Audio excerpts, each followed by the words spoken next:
मैं हूं दीपक कुमार। देश भर में नवरात्र के पावन पर्व की शुरुआत हो रही है। महाराष्ट्र के सभी मंदिरों के लेकर भक्तों के लिए फिर से गाइडलाइंस जारी करते हुए मंदिरों को खोला गया है। आपको बता दें कि मंदिर परिसर में बड़ी संख्या में भक्त ना पहुंचे, इसको लेकर प्रबंधन की तरफ से तैयारियां पूरी की गई है। भक्तों को भी सूचित किया गया है कि नियमों का पालन करना आवश्यक है।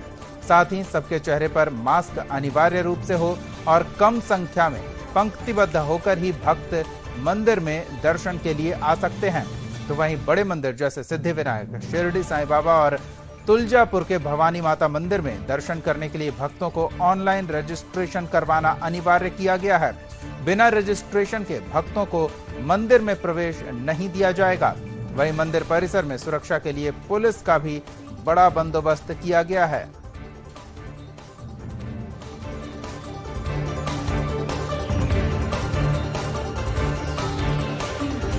रुक करेंगे अपने सहयोगी बाबूलाल का और उनसे जानेंगे कि अब भक्त नवरात्र के पावन अवसर पर मंदिर में जाकर भगवान के दर्शन कर सकेंगे, लेकिन गाइडलाइंस के साथ पूरी जानकारी चाहेंगे इस बारे में बाबूलाल। बिल्कुल दीपक, देखिए कहीं ना कहीं एक भक्तों के लिए बहुत खुशी की बात है कि काफी लंबे इंतजार के बाद अब महाराष्ट्र सरकार ने मंदिर खोलने पर फैसला दिया है। लेकिन मंदिर खुल रहे वो भी नवरात्रि के पावन पर्व पे, तो ऐसे में मंदिर प्रशासन को भी नई गाइडलाइन दी है, जिसके मुताबिक अभी प्रशासन की तरफ से, मंदिर की तरफ से यहाँ पे भक्तों को आह्वान किया गया है कि कोई भी बड़ी संख्या में मंदिर में प्रवेश नहीं कर पाएंगे। मास्क जो है वो अनिवार्य किया जाएगा। आप मेरे पीछे जो मंदिर जिस वक्त मैं मौजूद हूँ, ये संभाजी नगर का ऐतिहासिक और प्राचीन तुलजा भवानी माता का मंदिर है और हर वर्ष नवरात्रि में यहाँ पे लाखों की संख्या में भक्त दर्शन करने पहुंचते हैं। एक बड़े मेले का आयोजन किया जाता है जो 10 दिन तक रहता है। ऐसे में पिछले एक साल की अगर बात करें दीपक, तो पिछले साल कोरोना के चलते उसको रद्द कर दिया गया था, मंदिर में दर्शन की अनुमति नहीं थी। इस बार दर्शन की अनुमति मिल चुकी है, जिसके चलते बैरिकेड लगा दिए गए हैं और दर्शन के लिए भक्तों को आह्वान किया गया है कि आप दर्शन करेंगे, लेकिन लाइन लगाकर और मास्क का लगाकर कोरोना का नियमों का पालन करेंगे। लेकिन जो हर साल जो भारी बाजार भरते थे, दुकानें भरते थे, फिलहाल उनको परमिशन नहीं मिली है, सिर्फ मंदिर में भक्त दर्शन कर पाएंगे। तो कल सुबह 7 बजे यहाँ पे महाआरती होगी तुलजा भवानी के इसी मंदिर में, और फिर भक्त बारी बारी से दर्शन करने आएंगे। पुलिस प्रशासन का भी बड़ा बंदोबस्त यहाँ पे तैनात कर दिया गया है। बड़े पुलिस के जवान तैनात रहेगा, कोई भी नियमों का उल्लंघन नहीं किया जाएगा। अगर नियमों का उल्लंघन करेंगे तो उनके ऊपर कार्रवाई की जाएगी। हालांकि यहाँ की अगर बात करें इस मंदिर की, तो यहाँ पे ऐसा कोई ऑनलाइन रजिस्ट्रेशन करना ऐसा कोई अनिवार्य नहीं किया गया, लेकिन इतना आह्वान जरूर किया गया है कि जो भी भक्त आएंगे वो सोशल डिस्टेंसिंग का पालन करते हुए, मास्क चेहरे पे लगाते हुए लाइन में लगेंगे। ये जो बैरिकेड आप मेरे पीछे देख रहे हैं, इस तरह के बैरिकेड लगे हुए, उनमें लाइन से बारी बारी से दर्शन करने होंगे। वहीं हम अगर बड़े मंदिर की बात करें दीपक, सिद्धिविनायक या शिरडी साईं बाबा या तुलजा भवानी माता मंदिर, ये बड़े ट्रस्ट है, बड़े मंदिर है, वहां पे बड़ी संख्या में भक्त पहुंचते, तो वहां पे ऑनलाइन रजिस्ट्रेशन करना अनिवार्य किया गया है। जहां तक सिद्धिविनायक की बात करें तो मंदिर में 200 लोगों को एक साथ दर्शन की व्यवस्था की गई है ऑनलाइन रजिस्ट्रेशन करके।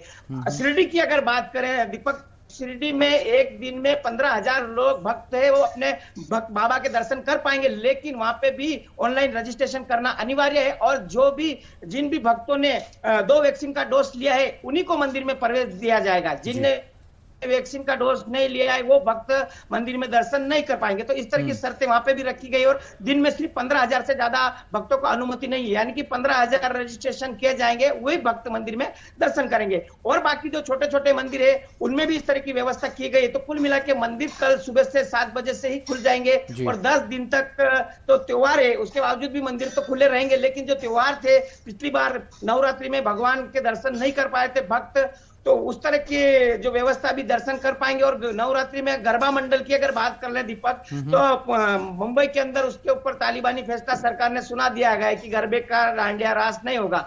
लेकिन अदर राज्य की बात कर, जैसे संभाजीनगर, नांदेड़, परभणी, तो वहां पे परमिशन दी गई है, लेकिन उसमें बड़े तरह के कार्यक्रम आयोजित नहीं कर सकेंगे आप। जो बड़े गरबे का नियोजन होता था मंडल का, वो नहीं होगा, छोटे छोटे गरबे के रूप में देखने को मिलेंगे। लेकिन अब तस्वीरें आने वाले कुछ दिनों में, 2-3 दिन में पता चलेंगे कि किस तरह से लोगों का उत्साह जो है नवरात्रि में देखने को मिलेगा। लेकिन फिलहाल मंदिर की अगर हम बात कर रहे हैं तो मंदिर की तरफ से पूरी व्यवस्था की जा रही है, आखिरी चरण में हो गई, साफ सफाई की गई है। अभी मैं जिस मंदिर पे परिसर में मौजूद हूँ वहां पे भी पूरी तरह से साफ सफाई की गई है। मंदिर के गेट से, मंदिर से लेके मंदिर प्रांगण से बाहर तक जाने तक की सफाई की गई है।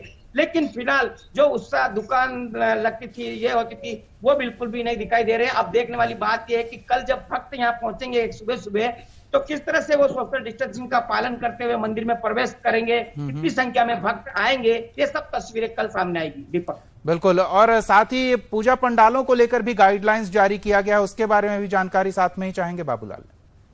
देखिए, पूजा पंडालों के लिए जो जानकारी दी गई है वो पूजा जो करेंगे, मंदिरों की अगर ट्रस्ट की बात करेंगे, जो मंदिर के मुख्य पुजारी है वही भगवान की आरती करेंगे, वहां पे पूजा करेंगे। बड़ी संख्या में जो हम देखते थे कि भक्त अंदर जाके पूजा करेंगे, वैसा बिल्कुल भी नहीं देखने को मिलेगा। सिर्फ पुजारी ही मंदिर में भगवान की पूजा करेंगे। और जो बड़े मंदिर में है उनमें भक्त मुख दर्शन, यानी कि मंदिर के गेट के बाहर से मुख दर्शन करेंगे, मूर्ति के पास ज्यादा भीड़ न हो, मंदिर के भगवान के पास, इस तरह की व्यवस्था है। तो पूजा पाठ भी नियमों के पाबंदी है, उसके ऊपर भी नियम का पालन करना पड़ेगा, उनको भी सोशल डिस्टेंसिंग करना पड़ेगा, पुजारी को भी मास्क लगाने का नियम बताया गया है। तो जो पूजा करेंगे वो भी चेहरे पर मास्क लगाएंगे। तो इस तरह से जो नियम है, सरकार ने इन सभी नियमों और शर्तों के साथ मंदिर खोलने की परमिशन दी है। अब किस तरह से ये पूजा पाठ होगा, किस तरह से लोग भगवान के दर्शन करेंगे, ये सब तस्वीरें अब कल से देखने को मिलेगी। दीपक, धन्यवाद बाबूलाल इस तमाम जानकारी के लिए। तो अब भक्तों के लिए राहत भरी बात यह है कि अब वो भगवान के दर्शन मंदिर में जाकर कर सकेंगे, लेकिन गाइडलाइंस का पालन किया जाना अनिवार्य होगा।